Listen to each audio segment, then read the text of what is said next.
যার লবণ খাইব তার গুণেই গাইব, এটা বাস্তব।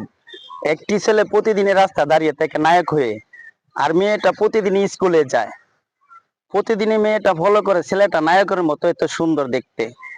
মেয়েটা বলল, ছেলেটা কি আমাকে ভালোবাসে? অবশ্যই ভালোবাসে। মেয়েটা বলছে, তুমি যদি আমাকে বিয়ে করতে চাও তাহলে তোমাকে 3টা প্রশ্ন দিব, 3টা প্রশ্নের উত্তর তুমি দিতে পারলে তাহলে আমি তোমাকে বিয়ে করব।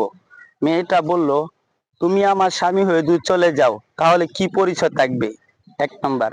2 নম্বর প্রশ্ন হচ্ছে, তুমি আমার স্বামী, জনগণের সামনে যে আমি দাঁড়িয়ে থাকবো সেই পরিচয়টা কি?